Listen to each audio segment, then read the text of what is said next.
지난 시간에 이어서 이제 효력과 관련된 부분입니다. 물론 전체적으로 보면 구원과 관련된 효력이죠, 당연히. 근데 이제 그 구원과 관련된 효력 중에서 특히나 하나님의 말씀을 읽고 듣고 할 때 어떻게 하나님이 역사하시는가. 그래서 이제 전체적으로 보면 당연히 이제 구원의 서정 전체와, 즉 구원의 길과 연결이 되지만, 또 짧게 보면 또 부르심 아니면 뭐 회심 뭐 다 포함이 될 수 있는 그런 부분입니다. 성화는 또 당연한 부분이고, 이제 그래서 지난 시간에 이제 우리가 봤던 내용하고 좀 연결이 될 수 있습니다. 그래서 좀 지난 시간에 미비했던 부분들을 함께 설명드리고, 또 그런 것들을 이제 종교개혁자들하고, 그 다음에 현대개혁신학자들하고 어떤 점이 좀 같고 어떤 점이 좀 다른지, 그런 부분들을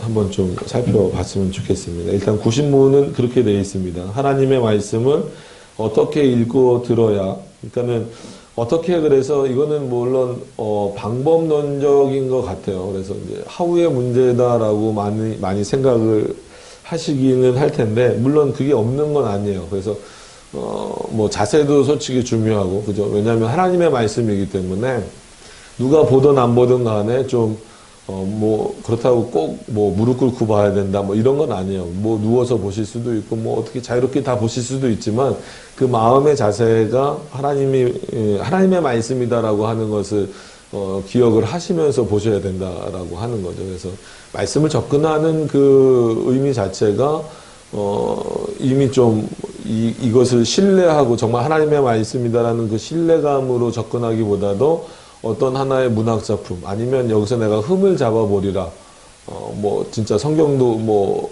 원본이 없다라고 하니까 여러 가지 많은 문제들을 한번 찾아보려, 이런 차원에서 접근하거나 인간의 이성으로 한번 성경을 이해해 보겠다라는 방식으로 하는 이런 부분들을 좀 피하시라는 겁니다.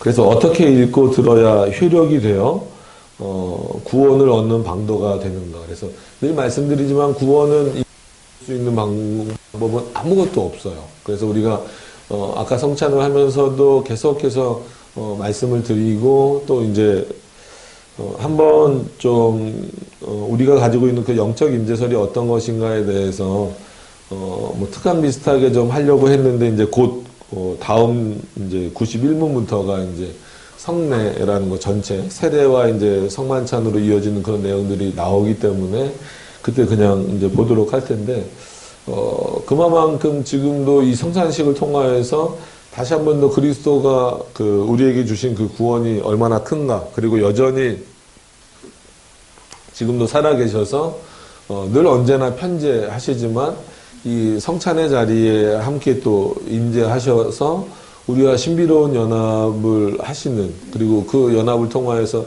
다시 한 번 더 우리로 하여금 하나님의 백성임을 깨닫게 하는, 뭐 죄를 또 용서하는 그런 정도 수준이 아닙니다. 그거는 이미 예전에 그 예수 그리스도가 십자가에서 죽으심으로 말미암아 완성된 부분이기 때문에, 그래서 오히려 보여지기에는 예를 들어서 뭐 화채설이나 공제설을 하는 그런 루터주의나 로마 카톨릭보다 덜 화려하죠. 그죠? 아무것도 없잖아요. 이게 뭔가 싶잖아요. 뭐 번쩍하는 게 있는 것도 아니고 몸으로 느껴지는 게 있는 것도 아니고, 그래서 사람들이 이제 자꾸 뭘 더 붙이는 거예요. 오전에 에스겔 본 것처럼 무슨 방석을 더 붙인다라는 그런 의미처럼, 그런데 실제 그 의미를 알게 되면 오히려 그런 것들을 덧붙이기보다는 참으로 그 심령 가운데 역사하시는, 그 마음 가운데 역사하시는 그리스도의 은혜를 또 성령을 통해서 이제 알게 되는 거죠.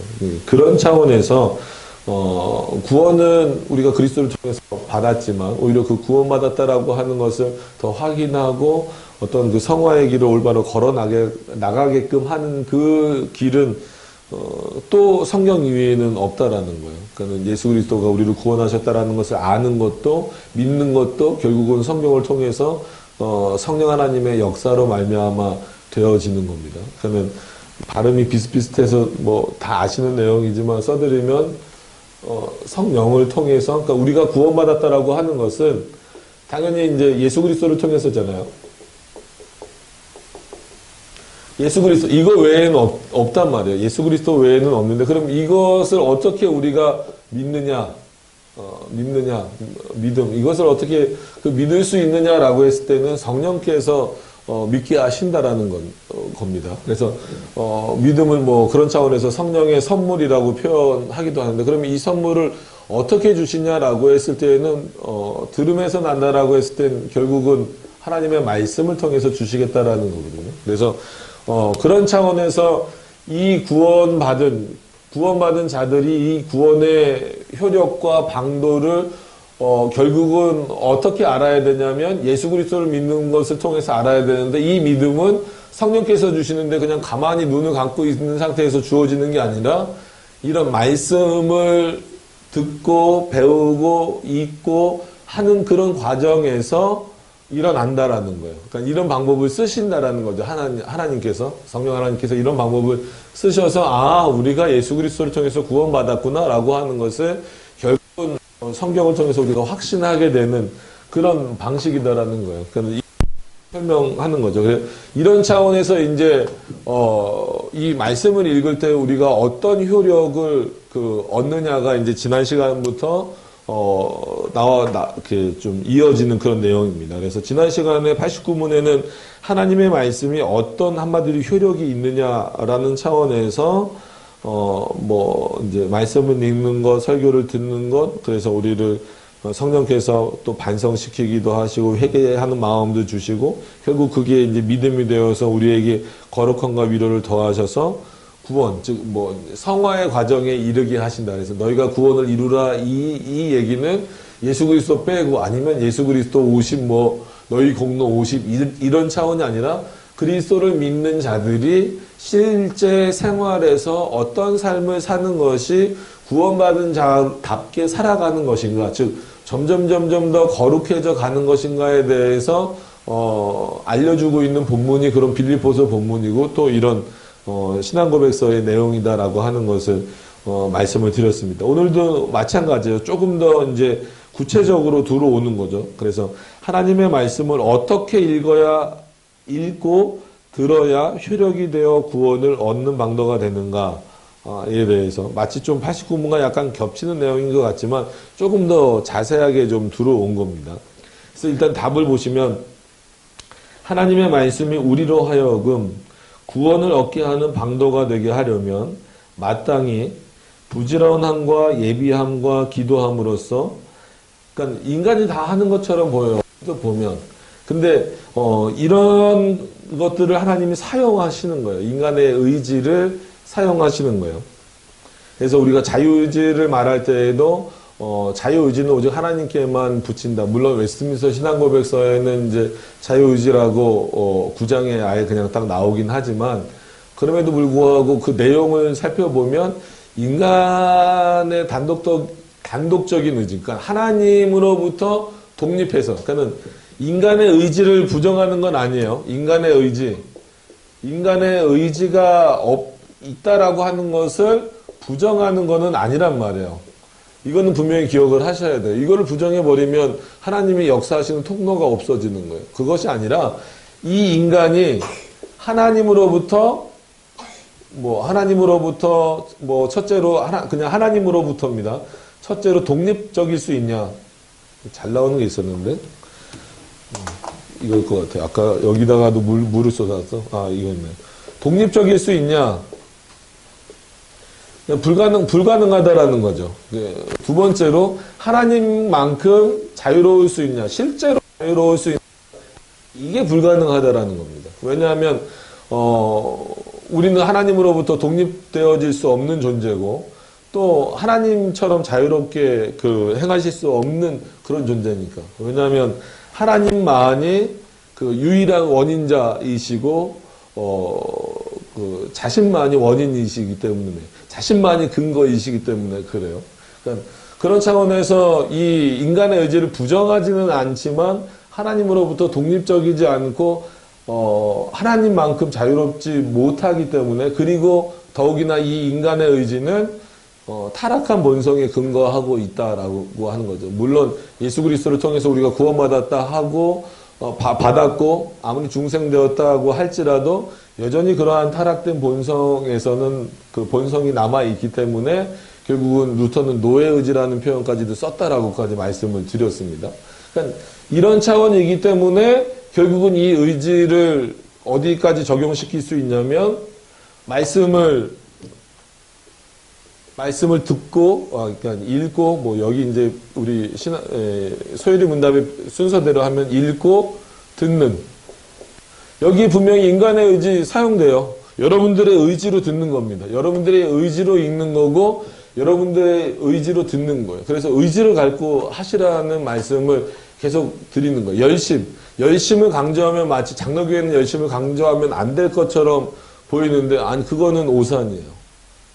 오히려 예정론을 풍성하게 가지고 있고 모든 주권이 하나님께 달려있고 심지어 이 의지가 하나님이 우리를 통해서 역사하시는 통로가 되고 은혜를 주시는 통로가 되고 때로는 죄를 깨닫게 하시는 통로가 되기도 하고 우리를 통해서 일하시는 통로, 뭐 전도를 하게 하시는 통로가 되게 하기도 하고 자신을 드러내게 하시는, 그러니까 즉 하나님의 일을 하게 하시는 통로가 된다라고 한다면 의지를 갖고 있는 우리가 특히나 그리스도를 믿는 우리가 더 열심을 내야, 누구보다도 더 열심을 내야 된다라는 겁니다. 근데 그런 부분들이 좀, 오히려 장로교회는 약해요. 그거는 예정론은 잘못 읽고 있기 때문에 그렇습니다. 이해하고 있기 때문에 그렇습니다. 그래서 이 인간의 의지를 부정하지 않기 때문에 읽는다라는 것에 있어서 굉장히 또 초점을 주는, 이 읽는 것을 통하여서도 결국은 효력이 주어진다라는 거죠. 그러니까 인간의 의지가 완전해서가 아니라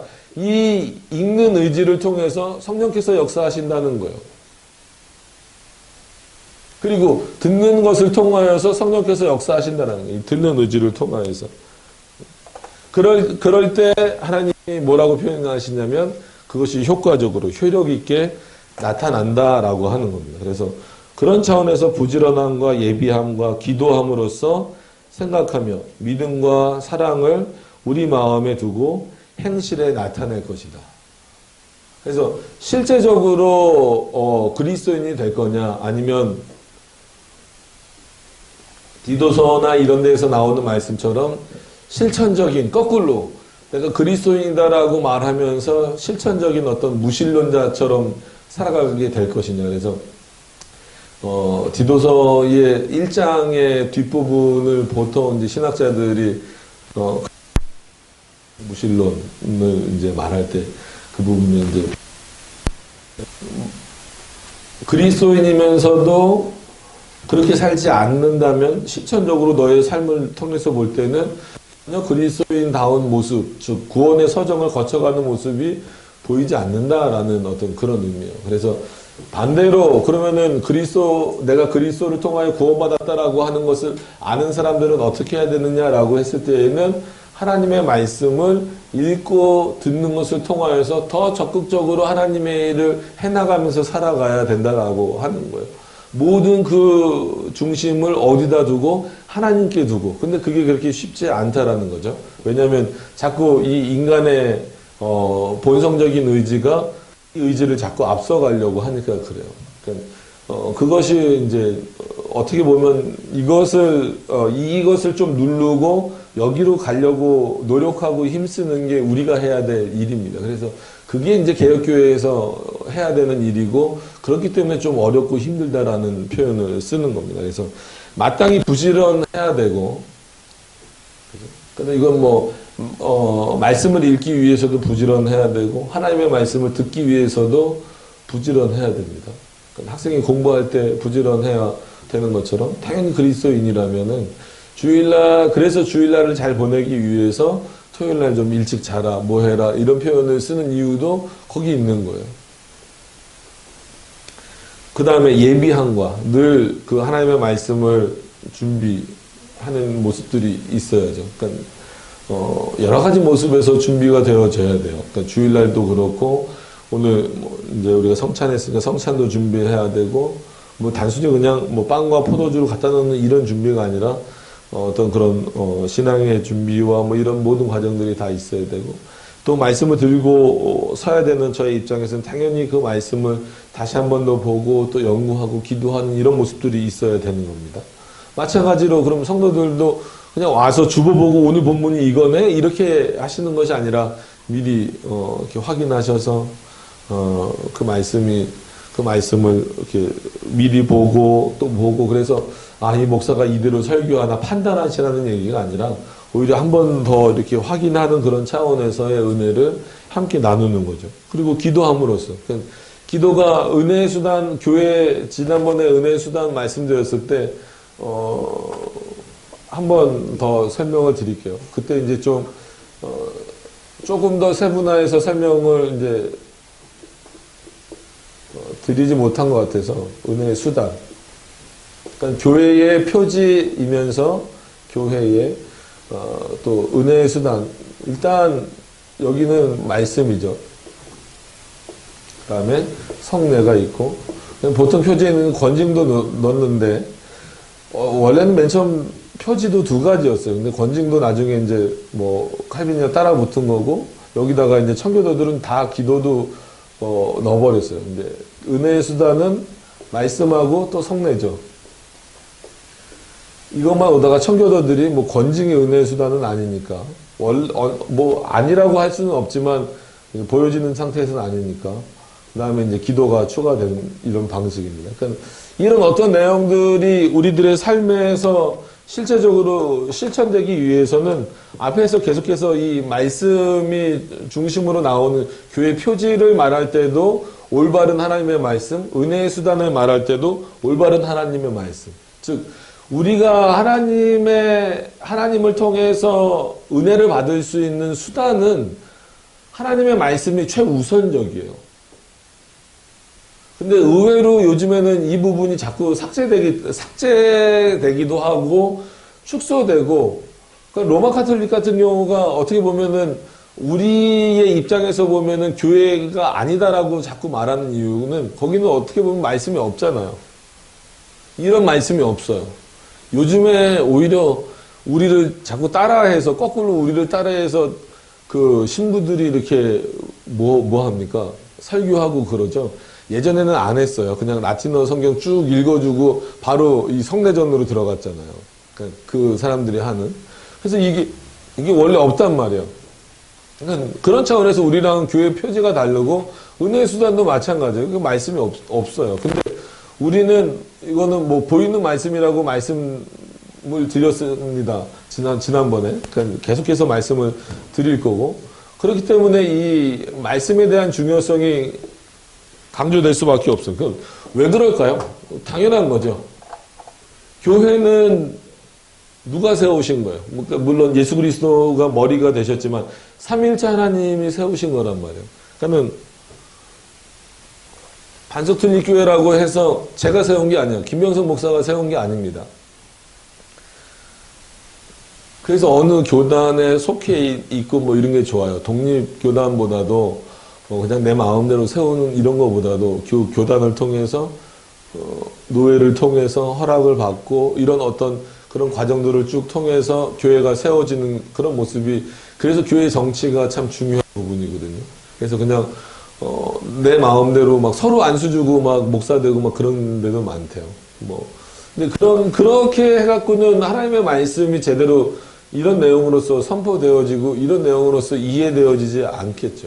그러니까 그렇기 때문에 말씀을 전하는 이 시간에 많은 종교개혁자들이 시간도 할애하고 더 집중하려고 했었던 이유가 뭐냐면 자기의 어떤 지식을 드러내려는 것보다도 이게 뭐니까 교회의 표지면서 동시에 뭐니까 은혜의 수단이니까 성도들이 은혜를 받을 수 있는 수단을 함부로 빼앗아 버리면 안 되는 거예요. 이 시간을 농담거리로 만들거나 아니면 우스갯소리 하는 시간으로 다 허비해 버리면 실제로 성도들로 하여금 그 시간이 얼마나 됐던 그거랑 상관없이 하나님의 말씀을 알게 하는 그 효력 있는 심지어 구원의 방도를 알게 하는 여기서는 이제 성화로 좀 우리가 이해할 수 있다라고 말씀을 드렸지만 그런 어떤 성화의 과정을 걷게 만들 수 있는 그 거의 유일한 통로. 그러니까 성례는 이 말씀과 늘 같이 가야 되는 거니까 이것만 독립적으로 떨어지면 큰일 납니다. 그러면은 그거는 올바른 교회나 올바른 성찬이라고 말할 수 없어요. 그런 거를 이제 사적인 성례 이렇게 해서 비판을 많이 합니다. 그건 나중에 이제 나올 때 또 말씀드릴게요. 결국은 이 말씀과 떨어질 수 없는데 이 말씀은 또 누구와 떨어질 수 없어요? 성령 하나님하고 떨어질 수 없어요. 물론 대표적으로 이제 그냥 위격으로 돌렸을 때 성령 하나님이다라고 돌리지만 누구랑 떨어질 수 없어요. 삼일체 하나님이랑 떨어질 수 없죠. 이거는 저기다 놔야 돼. 헷갈려. 삼일체 하나님과 떨어질 수 없는 거예요.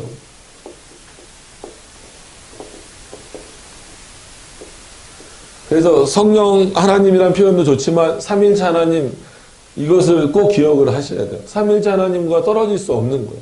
그런 차원에서 읽고 듣는 것을 통해서 이 삼일체 하나님에 대해서 더 알아가는 것, 믿어져 가는 것, 이런 어떤 방식들이 더 있어져야 된다는 거죠. 그래서 기도함으로써도 마찬가지고, 기도도 그런 차원에서 여기 이제 은혜의 수단으로 나중에 추가되긴 했지만, 결국 이거는 내가 요구를 들어달라고 막 떼쓰는 그런 차원이 아니라, 오히려 하나님의 뜻을 구하는 그런 차원에서. 그래서 우리가, 소리문답도 나중에 이제 바로 그리고 나서 이제 주기도문으로 넘어가잖아요. 그러니까 우리가 보통 예수님이 가르쳐 주신 기도, 그래서 기도의 모범이다, 뭐 이런 표현을 쓰는 이유도 결국은 주기도문도 들어가서 보시면 알겠지만, 물론 뭐 하나님께 기도한 거 아닙니까? 라고 그렇게 생각하시면 안 돼요. 그거는 이제 이 땅에 오신 그 예수 그리스도가 성부 하나님께 드리는 그 기도이기 때문에 우리의 모범이 되는 거죠. 거기서 먼저 뭘 구합니까? 하나님의 뜻을 구하는 거예요. 그 핵심적인 내용들이 점점 빠져나가니까 기도의 중심도 하나님에게, 물론 원래 인간이 하는 거예요, 기도는. 근데 그 기도의 내용이, 그리고 그 기도의 주체가 자꾸 하나님에게서 인간으로 오는 거죠. 그래서 하나님은 그 기도를 들어주셔야만 되는 분. 이렇게 만들어버리면 안 된다라는 거예요. 내가 하는 기도를 들어주셔야만 되는 분. 내가 원하는 대로 응답해 주셔야만 되는 분. 이건 애들도 그런 생각을 안 갖고 있는데, 성도들이 하나님을 향하여서 한마디로 거룩한 성도들이 하나님을 향하여서 그런 생각을 갖고 있는다고 한다면, 그러면 이 기도는 은혜의 수단이 될 수가 없죠. 내 어떤 요구의 수단이 되는 거죠. 정당한 보수의 수단이 된다거나 그런 겁니다. 그래서 여러 번 말씀드리지만, 뭐 기도의 잔을 채워라, 뭐 해라, 몇 시간 뭐 기도해라, 뭐 해라, 그런 것들이 물론 기도 열심히 해야 됩니다. 그럼에도 불구하고 그게 우리의 뭔가를 채워주거나 하나님을 움직이는 어떤 그런 기준이 될 수는 없다라는 겁니다. 그러니까 그럼에도 불구하고 기도해야 된다라고 하는 것은 하나님이 그 기도를 들으시기 원하신다라는 거예요. 우리를 통해서.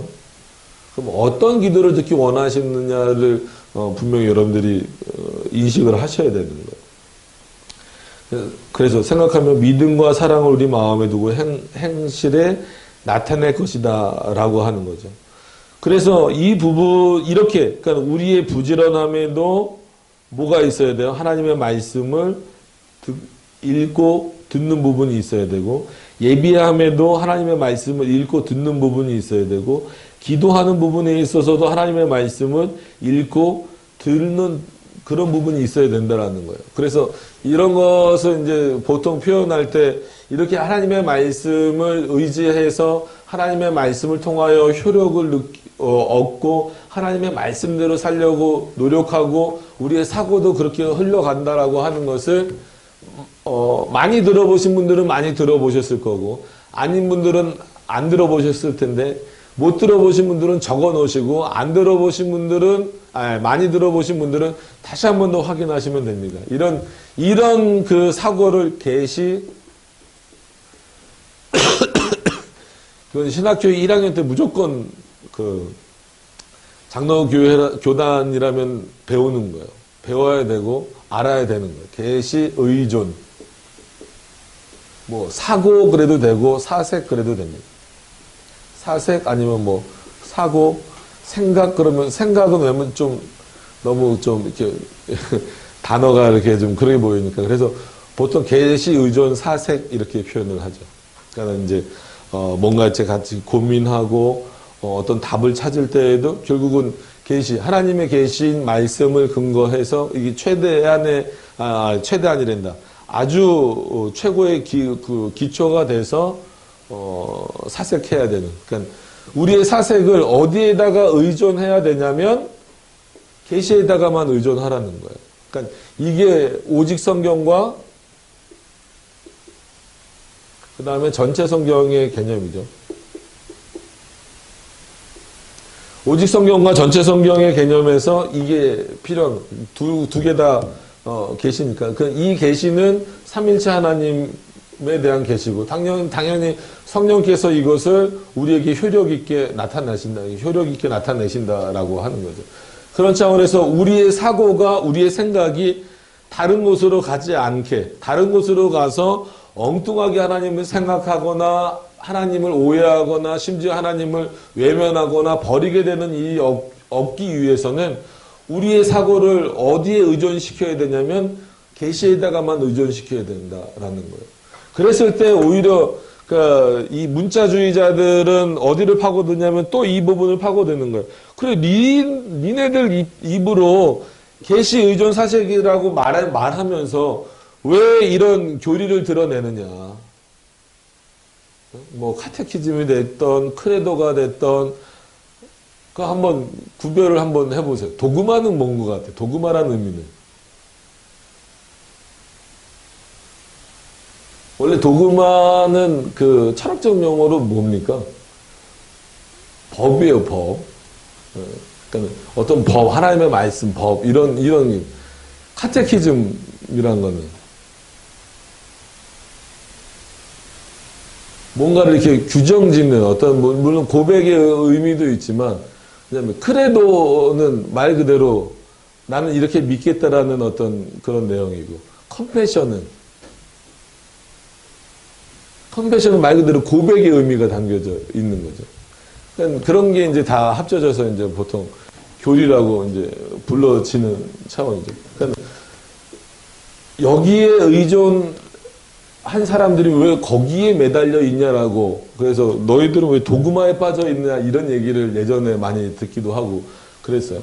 그랬을 때 우리는 이 계시를 늘 오전에도 설교 시간에도 말씀드렸지만 뭐를 포함한다라고요? 교리를 포함한다. 왜 하나님의 말씀을 올바로 보기 위해서 오히려 하나님의 말씀 밖으로 넘어가지 않기 위해서 이 교리가 가지고 있는 그런 내용은 뭘까요? 마치 안경과 같은 역할로서 그건 비유를 드는 거예요. 안경과 같은 역할이라는 것은 비유를 딱 드는 거예요. 그러니까는 더 잘 보이게, 초점이 더 잘 맞추게. 그래서 이건 이제 비유적인 표현을 쓸 때 이렇게 쓰는 거고, 보통 첫 번째 의미는 이제 하나님의 말씀을 올바로, 그러니까 올바로 여기서는 이렇게 써야 되나요? 히읗 받침이 들어가야 되나요? 말아야 되나요? 국어가 어려울 때가 있어요. 안 들어가야 되는 거죠? 올바로 보기 위해서 하는 거고, 두 번째는 이단을 경계하기 위한 방식으로 교리가 우리에게 주어진 거예요. 그래서 늘 말씀드리지만, 성경과 이퀄 관계는 아니에요. 교리가. 그럼에도 불구하고, 성경 밑에 교리가 들어가긴 하지만 같이 생각해야 된다라는 거예요. 그래서 성경을 바뀔 수 없어요. 그러나 교리는 언제든지 바뀔 수는 있습니다. 그렇다고 함부로 막 바꿔버리면 안 돼요. 그 외민 수정하듯이 막 자기 마음대로 막 바꿔버리면 안 됩니다. 그런데 반대로 그런 위험성은 있어요. 교리의 신봉자가 되면 안 돼요. 오해하지 마세요. 그러면 성경 말씀은 완벽합니다. 왜 완벽합니까? 성령께서 계시하신 거니까. 삼일체 하나님이 계시하신 거니까. 그러나 물론 이거는 계시란 표현을 쓰지 않지만 성령의 조명도 거의 계시의 의미와 같은 개념이에요. 그러니까 또 오해하시지 마세요. 같은 개념이라고 해서 그럼 뭐가 차이가 있습니까? 라고 하실 텐데 어쨌거나 이거는 역사 안에서 뭐 수백 명이 됐건 아니면 혼자가 됐건 그 성경을 잘 해석하기 위해서 마치 빛처럼 비춰주신 거란 말이에요. 그렇기 때문에 아주 그 좋은 내용이지만 성경만큼 완벽하다라고 말할 수는 없다라는 거예요. 그래서 부족한 부분들이 있는 거예요. 교리들마다. 그래서 우리가 웨스트민스터 신앙고백서를 성경이라고 말하지 않고 표준문서라고 말하는 이유도 거기 있는 거예요. 그럼 웨스트민스터가 물론 기준이 돼서 우리는 성경을 해석하지만 예를 들면 웨스트민스터 신앙고백서가 완벽할까요? 그렇게 말하면 안 되는 거예요. 웨스트민스터 신앙고백서에서도 부족한 부분이 있어요. 그 부족한 부분을 채우기 위해서 우리는 또 뭐에서 도움을 얻을 수 있는 거예요? 다른 신조들에서.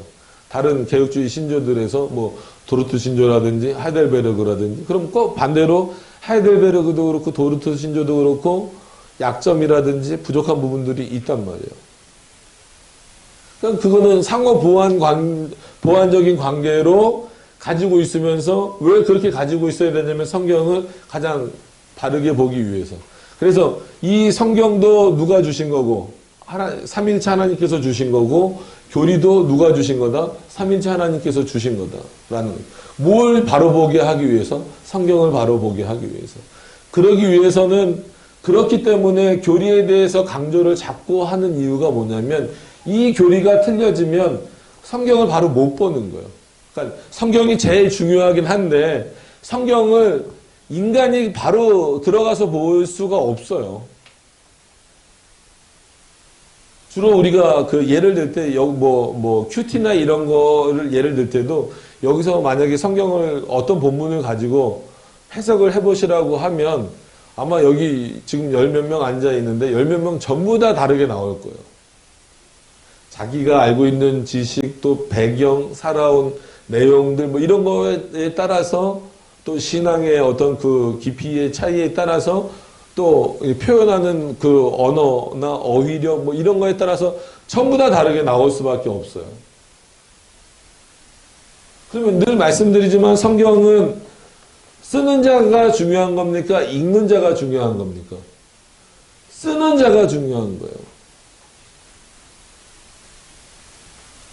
그래서 신본주의냐 인본주의냐를 나눌 때 여러 가지 기준이 있지만 가장 큰 대표적인 기준은 뭐냐면 그 편지로 예를 많이 들잖아요. 이것도 들어드렸던 예입니다.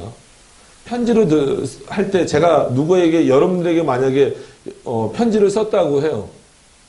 그러면 신본주의였을 때는 누가 중요했을까요? 편지를 쓴 사람이 중요할까요? 편지를 받은 사람이 중요할까요?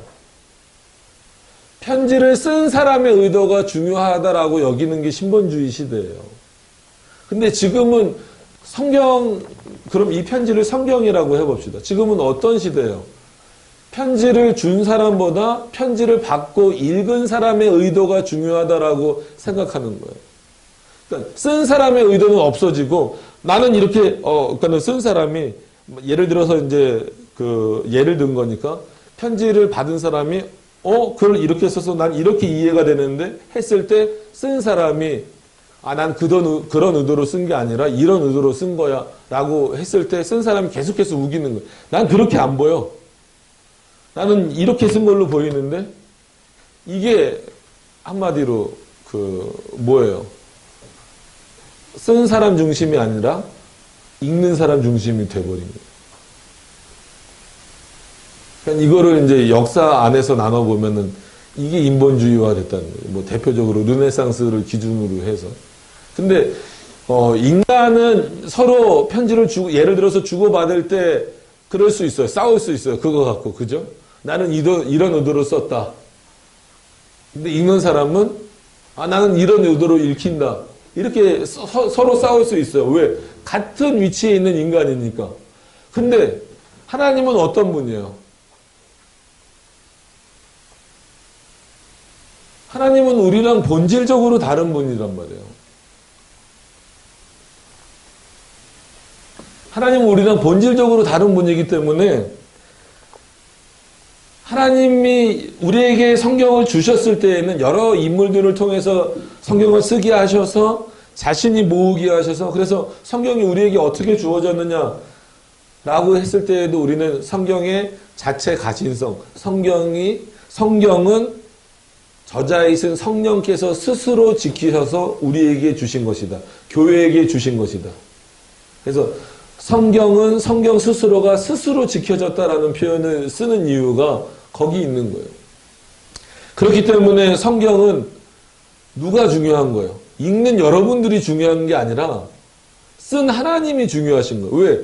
그 쓴 하나님이 지금도 살아계셔요? 돌아가셨어요? 살아계시잖아요. 쓴 인물들은 죽었어도 영감하셔서 쓰게 하신 하나님은 살아계시단 말이에요. 성경을 쓰신 하나님이 살아계신데, 그리고 그 성경을 통하여서 여전히 그 살아계신 하나님이 역사하신다라고 말씀하시는데 왜 인간 중심으로 가냐고요. 내가 보기엔 이렇게 읽힌다고 말하냐고요. 성경은 그렇기 때문에 개인적이 될 수 없습니다. 자의적인 해석을 하면 안 되는 거예요. 그렇게 하지 못하도록 붙잡기 위해서 뭘 강조할 수밖에 없는 거예요?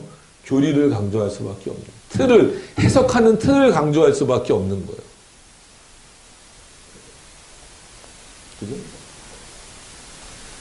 그러니까 이것이 계시 의존 사색을 갖고 있는 개혁신학자들이 갖고 있는 사고입니다.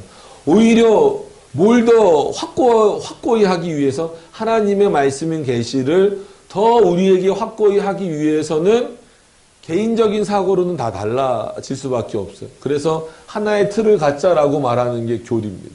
그게 교리예요. 그게 어떤 신조로 나오는 개념이 이렇게 사도신조나 이런 고대 신조들이고, 신앙 고백으로 나온 개념이 웨스트민스터 신앙 고백서나 이런 개념인 거죠. 그래서 오늘 여기서는 이제 계시 의존 사색이라고 하는 게 제일 중요합니다. 그래서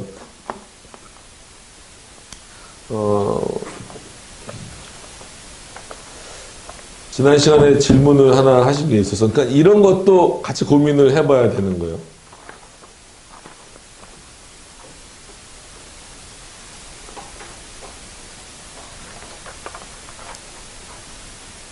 재밌어요. 재밌잖아요. 그죠?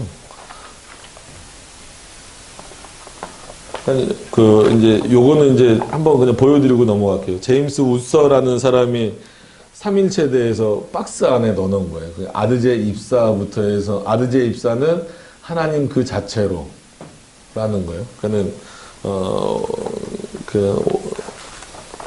그 모든 원인이 하나님께 이제 있다라는 거고, 영원한 사역에서 이렇게 발출하시고. 근데 지금 3일째 시간이 아니니까 이거를 다 읽어드릴 수는 없고,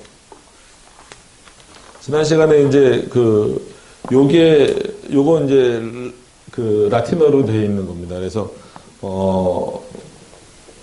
부르심에 대해서 엑스트라는 이제 밖으로, 그러니까는 외부적인 부르심이죠. 그 다음에 이거 인트라는 한마디로 내적 소명, 그런 개념입니다. 그래서 이거를 일일이 다 읽어드릴 수는 없고, 그래서 이 밑에 보면은 아까 저희 아들이 뭔 카우자가 그렇게 많냐고, 이게 저기예요. 데우스 이스트 솔라 카우자, 그러면 하나님만이 오직 원인이시다라는, 모든 것에 있어서 하나님만이 원인이시다라는 거예요. 그러니까 이게 이제 개혁신학자들의 가장 기본적인 사고예요. 여기서부터 출발하는 거예요. 구원의 서정이나, 그러니까 부르심에 있어서도 그렇고, 컨버시오는 회심이란 말이에요. 그러니까 보통 회심은 누가 한다라고 봐요? 내가 한다라고 보잖아요. 하나님이 회심할 이유가 없잖아요. 그죠? 하나님이 회심하실 이유가 없잖아요. 사람이 회심한단 말이에요. 근데 이 부분에서도 약간 나는, 루터는 자기가 언제 회심했다라는 걸 알아요. 이때 무슨 비가 내리고 번쩍 천둥 번개가 칠 때 하나님이 살아계신 것을 다시 확신했다. 그래서 난 이때 회심했다라고 글에 썼단 말이에요. 근데 칼빈은 자기가 언제 회심했는지 몰라요. 그러면서 갑작스러운 회심을 말하는 거예요. 그러니까 무의식의 상태에서 벌어진 거죠. 그러니까 그것에 대한 그 유일한 원인도 누구라는 거예요? 오직 하나님이시라는 거예요. 그래서 그렇게까지 종교개혁 시대 때는 세분화되지 않았는데, 이게 이제 이것 때문에 지난 시간에 조금 질문을 하셨던 것 같은데, 그래서 이거는 이제 한글로 해놓은 거예요. 이거를 한번 써드릴까요? 이거를 제가 100% 이 표를 지지하는 건 아니지만,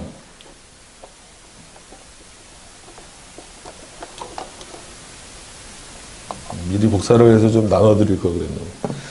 100% 지지하는 건 아니지만, 그 현대에서는 이런 내용들이 많이 있어요. 그래서 지난 시간에 뭘 질문하셨었냐면, 일주일 내내 고민하고 막 교수님들한테도 물어보고 막 물어봤어요. 우리가 그 효력을 말할 때 이제 구원의 서정이 이렇게 있는데,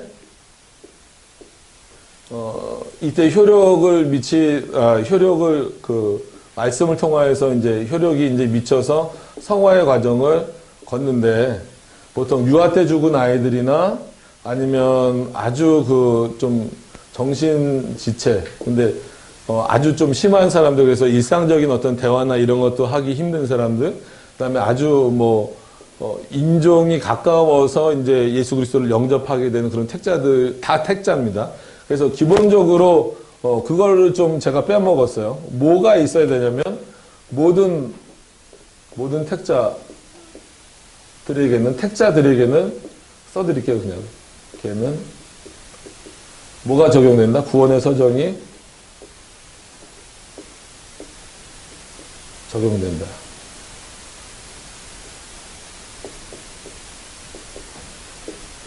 이거는 아주 전제를 하셔야 돼요. 전제를 하셔야 되면서도 이 유아나 이런 정신지체나 그 인종을 당한 사람들에게 있어서는 오히려 종교개혁자들은 특별히 다른 말이 없어요.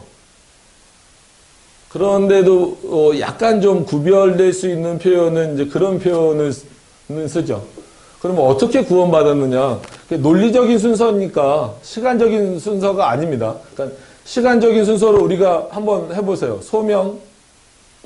그러니까 소명도 솔직한 얘기로 부르심인데, 이건 시간적인 순서로 해버리면은 상당히 혼란스러워요. 왜냐하면 우리가 생겨나기도 전에 이미 하나님 우리를 택하셨기 때문에 부르심을 시간적으로 놓으면 어디다 갖다 놓을지 되게 헷갈려요. 그 다음에 소명, 부르심을, 소명한 다음에, 그 다음에 뭐예요? 우리를 거듭나게 하시고, 중생. 그 다음에 칭의, 그렇죠. 칭의. 의롭게 하시고, 양자 삼으시고, 여기 수양, 채택, 별거란데, 별거는 아닙니다. 별거라는 표현은 좀 그렇고, 다 세분화돼서 들어가야 되지만, 그렇게까지는 그렇고, 성화, 그 다음에 영화. 이렇게 일반적으로 이제 말한단 말이에요.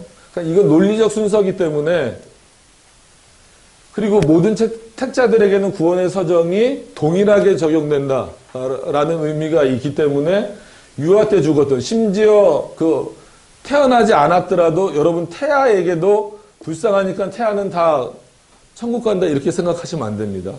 태아도 진짜 엄마 뱃속에서 죽은 태아도 낙태로 죽었던 아니면 유산이 됐던 그 태아도 뭐가 있어요? 선택과 유기가 적용이 되는 겁니다. 불쌍하다고 다 구원시켜주면 안 돼요. 그래서 웨스트민스터 신앙고백서 해설서 중에 AA 하지가 쓴 거는 좀 조심해서 보시라고 한 이유가 뭐냐면, 유아 때 죽은 아이들은 어떻게 표현했어요? 다 구원받는다 그랬어요. 부모의 신앙과 상관없이. 그럼 이 유아 때를 몇 살로 하냔 말이에요. 왜냐면 그 외국 사람들이 생각하는 유아랑 나이가 벌써 다르잖아요. 나이 개념이. 그죠? 우리나라는 태어나면서 몇 살이에요? 1살이잖아요. 그죠? 근데 외국 애들 들어보면은 보통 너 나이가 몇 살이니 물어보면은 몇 개월까지 얘기하잖아요. 나는 몇 년, 몇 개월 살았다. 이렇게 얘기하잖아요. 그런 개념에서 우리랑 나이가 틀려요. 그러니까 나이 개념이. 그래서 같은 4살이라 그래도 잘못하면 미국 애들 기준으로 하면 6살이 될 수도 있어요. 그럼 6살이면 다 큰 거예요, 이거는. 그럼 이거를 몇 살까지 유아로 봐야 되는지 그 기준을 말하진 않았어요. 그냥 유아 때 죽은 애들은 다 천국 간다. 그래서 같은 웨스트민스터 해설서를 아무리 썼더라도, 그리고 AA 하지가 훌륭한 신학자를 할지라도 그건 받을 수가 없죠. 그러니까 이런 부분들이 좀 수정되어져요. 그러니까 외민이 수정되는 게 아니라 해설서 부분에서 수정되어져야 될 부분이죠. 근데 이제 종교개혁자들은 여기서 뭐라고 표현을 하냐면, 그럼 이들에게는 어떻게 적용을 할 거냐? 적용이 돼야 될 텐데, 그럼 이 부르시고 중생하고 칭의하고 양자하고 성화하고 영화 이 과정이 다 적용이 되긴 돼야 될 텐데, 그럼 어떻게 적용되어져야 될 거냐 했을 때 성령의 특별하신 은총으로 거의 공통적으로 그냥 이 표현을 쓰고 넘어가요. 어떤 의미인지 아시겠어요? 그러면 이게 이제 현대신학으로 오면서 이거 안 적으시는 거는 나중에 다시 해달라는 거죠. 그죠? 그래야 제가 또 할 게 있으니까. 이렇게 딱 머릿속에 사진으로 빵 찍어 놓으세요. 그러니까 이게 이제 종교개혁 신학자들의 사고예요. 어떤 의미인지 아시겠죠? 그러니까 이거는 이제 지금 써드릴 거는 튜레틴하고 벌콥하고 거의 비슷해요. 약간 다르긴 하지만 거의 비슷합니다. 라틴어로 써드릴 수는 없고, 우리 멋있게 라틴어로 이거 써드릴까요? 거기 이거 있는데. 시험에 들지 말게 하옵소서, 그죠? 한글로 그냥 써드릴게요. 둘 다요? 둘 다는 나중에 복사를 하시든지. 네. 그냥 여기 그냥 있는 대로 써드릴게요. 시간이 조금 가더라도, 예. 박스를.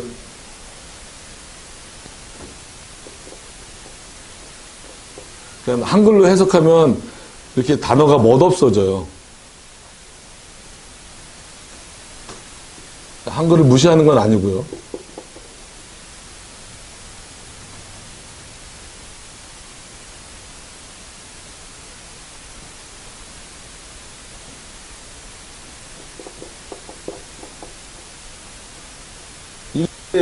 이것 때문에 조금 나중에 이제 문제가 적용해서 이제 생기는 거예요.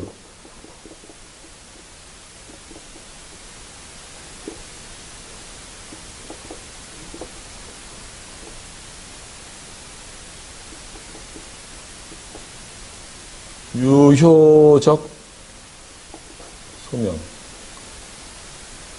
칼빈은 또 다른 말로 부릅니다, 이거를. 순간적, 점진적. 그러니까 이 점진적이라는 부분들이 걸리는 거예요. 그러니까 이런 영화나 아니면 뭐 정신지체나 아니면 임종을 앞둔 사람들에게 과연 이 점진적인 부분을 적용할 수 있느냐, 이제 그거거든요. 그러니까 이제 이게 이제 이만큼 나눠서 회심. 여기는 이제 성화.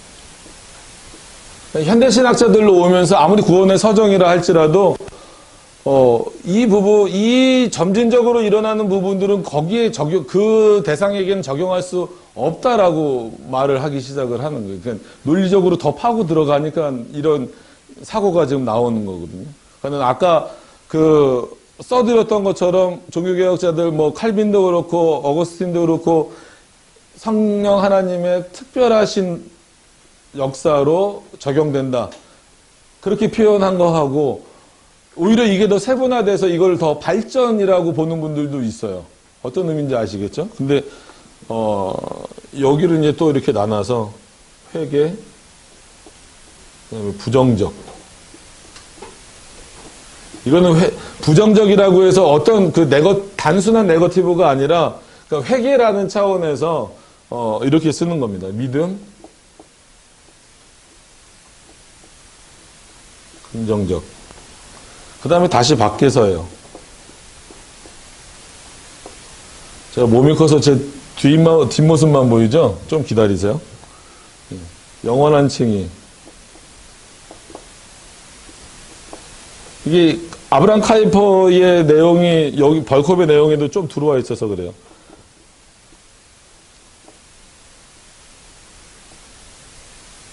부활 이후의 칭의.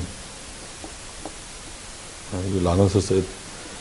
이게 나눠져요. 믿음에 의한 칭의. 소극적 요소, 적극적 요소. 적극적 요소. 이게 이제 오늘 내용하고 겹치는 부분은 이제 여기 이제 비고라고 여긴 써놓긴 했는데 쭉 이렇게 나눠서 말씀의 일반적 적용. 일반적 적용이라는 것은 그냥 설교를 모두 다 듣는다라는 거예요. 듣기는 모두 다 듣지만 실제로 그 말씀을 효과적으로 듣는 사람들은 진짜로 따로 있다라는 거예요.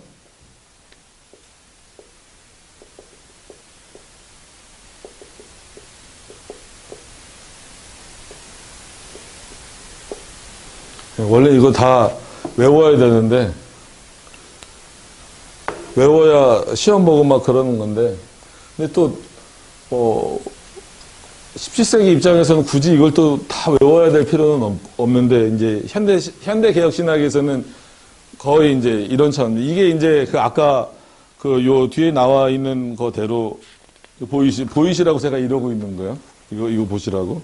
나와 있는 대로 이제 그 안에서 일어나는 일이고 비저블 보이는 일이고 그다음에 인비저블해서 그 안 보이는 일이고 그런 겁니다. 그래서 유일한 원인자는 그 회심에 있어서도 하나님이신데 하나님만이 원인이신데 인간에게 있어서는 프로믹스하고 이미데어틀리 해갖고 이미데어틀리 카우자 그러니까 어떤 뭐라 그럴까요? 이 인간의 어떤 그 반응이 들어오게 되는 거예요. 구원의 서정에 있어서도.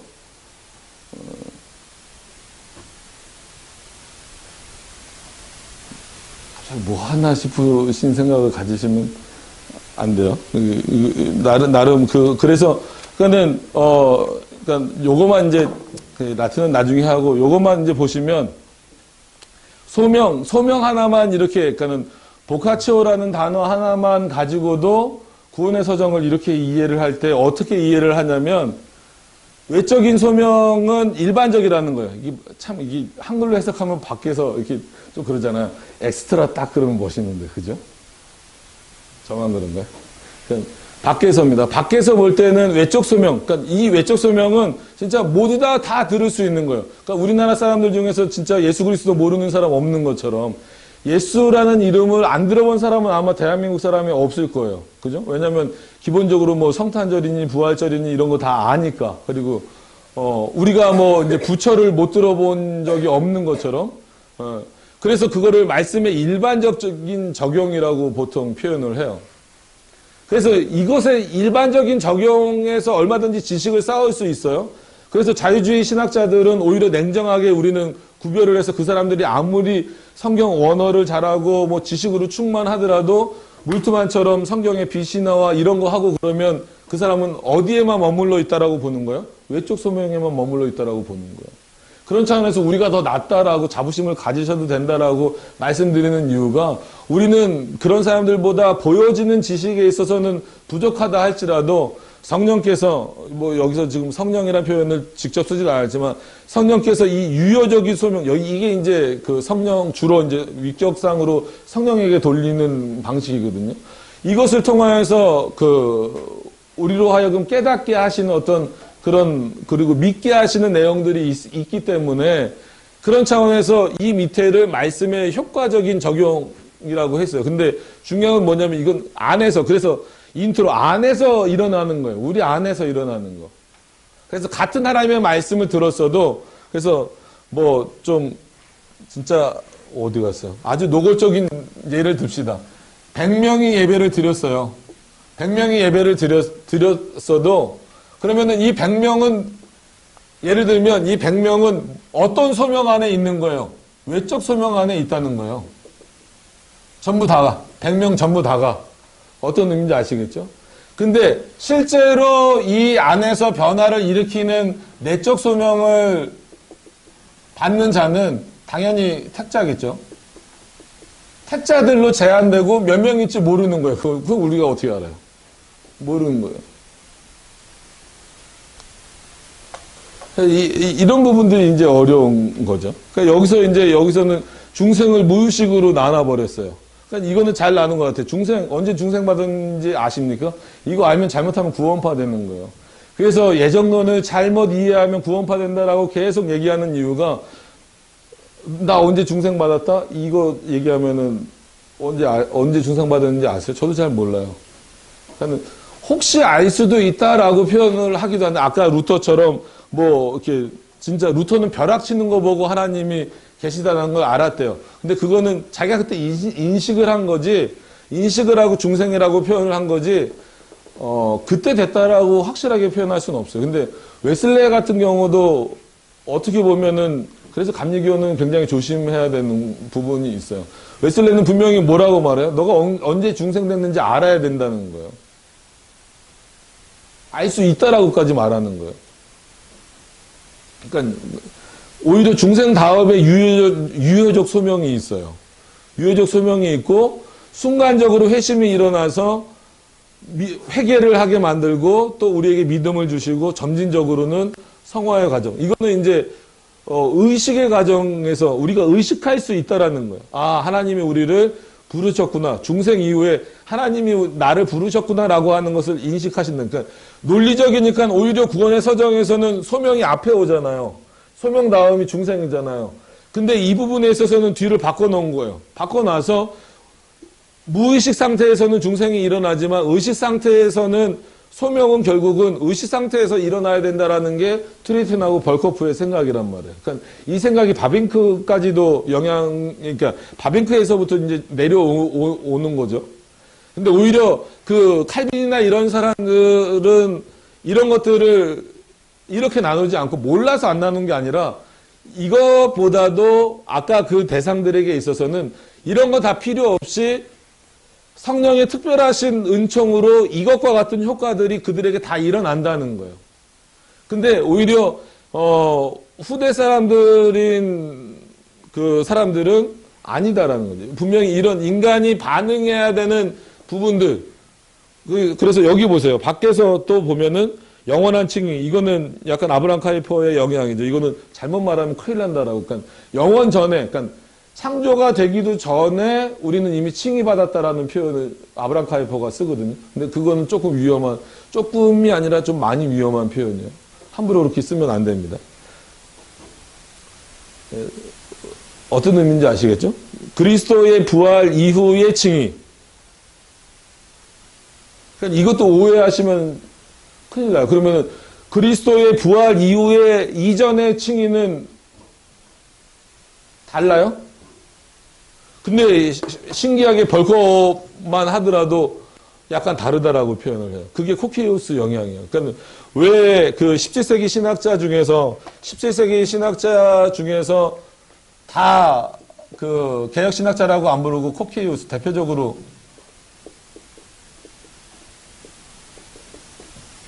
이 코키우스라는 사람을 뭐 심지어는 이단이라고까지 부르는 이유는 뭐냐면 그리스도의 부활 이전과 이후의 칭의가 다르다라는 거예요.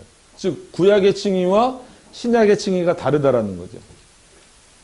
그게 이제 약간 벌겁 안에도 들어와 있기 때문에 그리스도 부활 이후의 칭의를 딱 구별해 놓고 믿음에 대한 칭의는 오해하시면 안 됩니다. 이게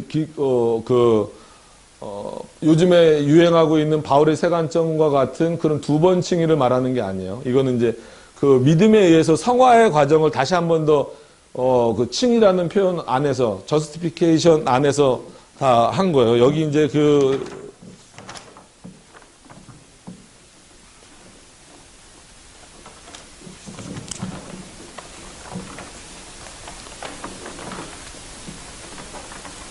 보시면 여기 트리틴이 이 저스티피케이션을 말할 때 죄 용서, 채택, 생명회로의 권리 이런 부분들을 말했어요. 그러니까 이 칭의를 말하는 부분에 있어서는 우리가 알지 못하는 그런 칭의와는 다른 어떤 성화의 과정처럼 표현을 하고 있는 거예요.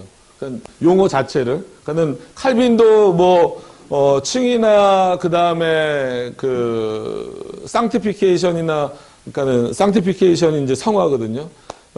칭의나 성화나 이제 막 섞어가면서 쓰긴 했지만 오히려 여기는 너무 나누다 보니까 이렇게 좀 나눠지는 거예요. 그래서 소극적인 요소, 적극적인 요소 이렇게 막 나눠져서 말 그대로 오히려 소극적인 요소에서 그 성령의 역사를 말하는 거고 적극적으로는 아까 그 소유리 분답에서 말한 것처럼 그렇기 때문에 그리스도인들이 더 적극적으로 이렇게 그 성화의 과정에 참여해야 된다. 그러니까 약간 이게 있는데 이걸 왜 내가 계속 바빙크처럼 그렇게 표현을 하고 있는 그런 부분이에요. 그래서 이거는 제가 100% 동의하는 내용은 아니라고 말씀을 드렸어요. 그래서 요즘에는 워낙 이렇게 나누다 보니까 당연히 지난 시간에 그럼 그 대상에게 이걸 어떻게 적용해요? 이런 식으로는 적용을 못한다 이렇게 요즘 말하는 거예요. 그래서 종교개혁 개혁자들하고 같은 개혁신학을 하고 있지만 현대개혁신학자들하고는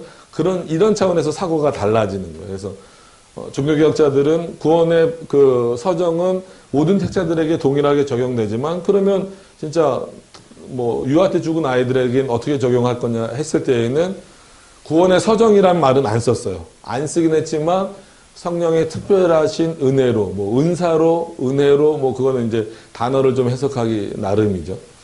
그렇게 했다라는 거. 이건 점점 이제 이거에 대해서 연구하고 발전하면서 나눠진 거예요. 보통 이제 튜레틴하고, 이제 벌크업으로 이어지는 그런 내용입니다. 근데 오늘 이건 이제 한번 앞의 내용을 좀 이렇게 구분된다라는 걸 알려드리려고 쓴 거고, 오늘 내용이 바로 여기 있는 겁니다. 오늘 내용이. 그래서 하나님의 말씀이 효과적으로 적용될 때 이 코키우스는 잊어버리세요. 나중에 한번 코키우스에 대해서 말씀드릴 시간이 있으면 우리 신학자 말하기도 힘들어 죽겠는데 코키우스까지 하여튼 우리 인물 아니에요. 코키우스는 콕세이우스라고도 부르기도 하고 왜냐하면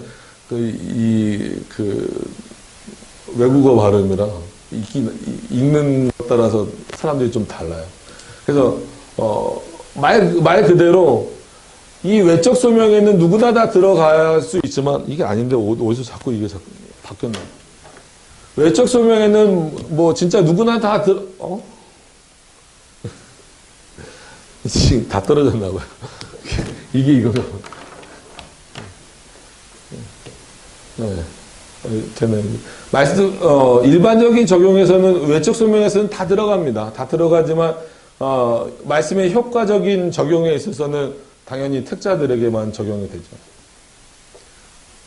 그래서 아무리 택자라도 그래서 설교 시간에 최대한 집중해서 들어야 되는 이유는 졸면 안 들리잖아요. 무슨 얘기 했는지 모르잖아요. 물론 졸음의 은혜도 하나님이 주신다고 하지만 그래서 택자들일수록 더 이 말씀의 효과적 적용을 얻으려면 열심히 읽고 열심히 듣고 그 들은 대로 한마디로 오늘 본문을 보면 어떤 의미에서 보면 부지런해라 예비해라 기도함으로 해라 또 믿음과 사랑을 우리 마음에 두고 행실로 나타내라 라고 하니까 마치 인간의 어떤 행위나 공로나 이런 거를 강조하는 것 같지만 어떤 사람이 이거를 가능하다는 거예요? 계시 의존 사상이 있는 사람들, 즉 말씀의 효과적 적용 안에 들어온 사람들의 부지런함과 예비함이 이런 효과가 있다라는 거예요.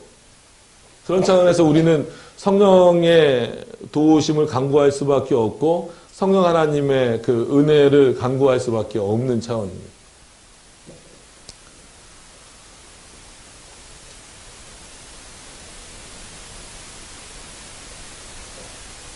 개혁신학 재밌죠?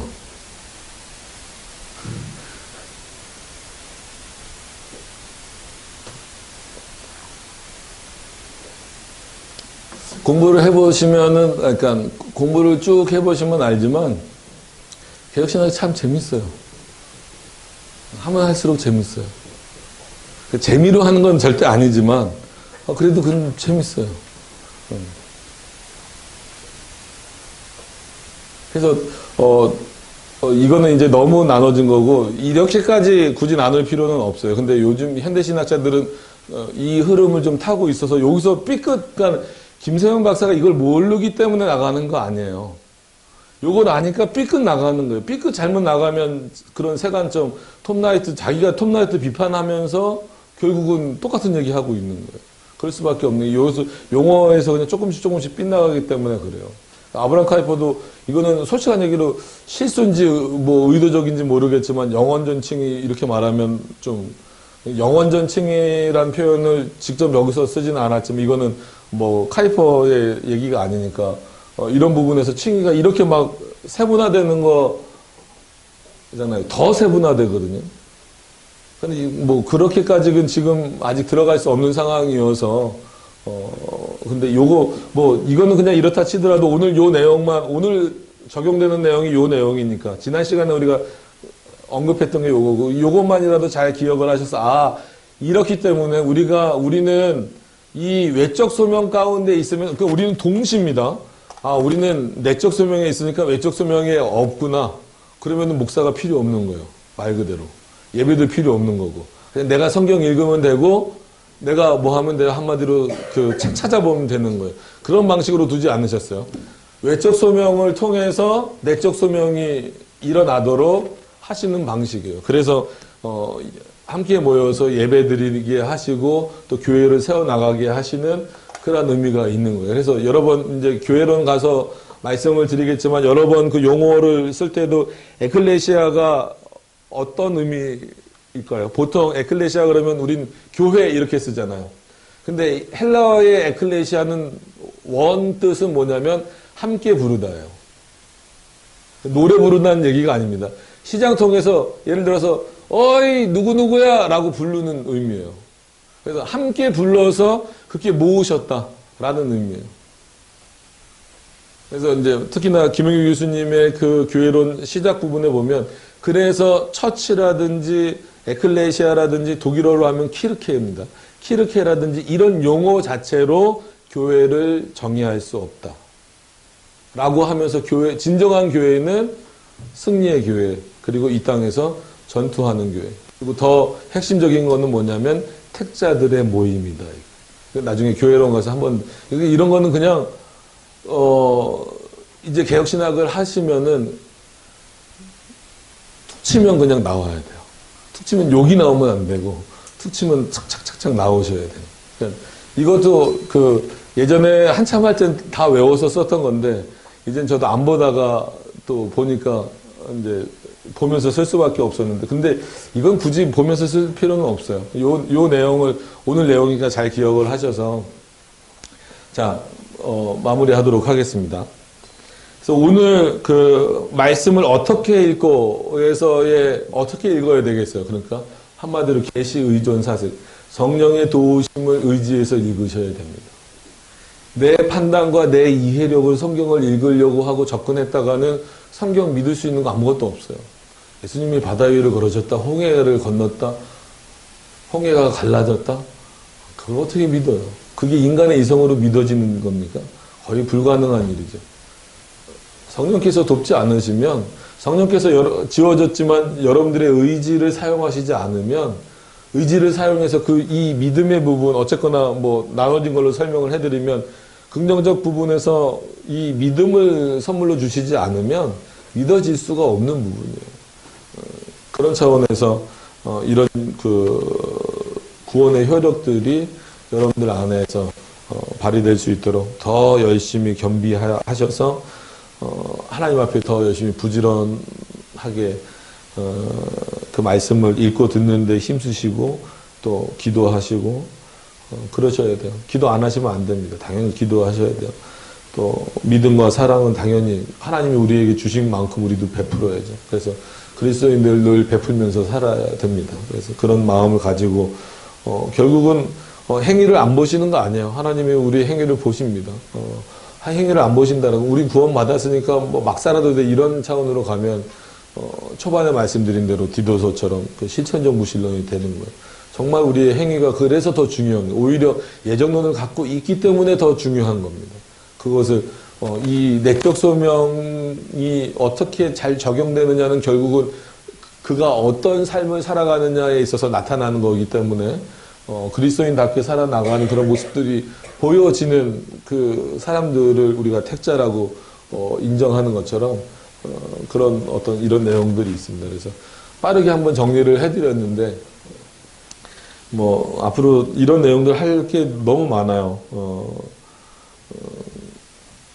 좀 혹시나 어려우실 수 있는데 그래도 이런 건 한 번씩 보시는 게 여러분들에게 도움이 될 거라는 생각이 듭니다. 예, 그래서 이렇게 마치고 다음 주부터는 아마 성례 부분이 들어갈 거예요. 그래서 우리가 이제 성찬을 시작을 했으니까 특히 뭐 이제 잘못된 것을 이렇게 걸러내고 비판하는 것도 중요하지만 우리가 어떤 성찬을 드려야 하는가에 대한 내용들을 조금 더 중점을 둬서 살펴보도록 그렇게 하도록 하겠습니다. 우리 기도하도록 하죠.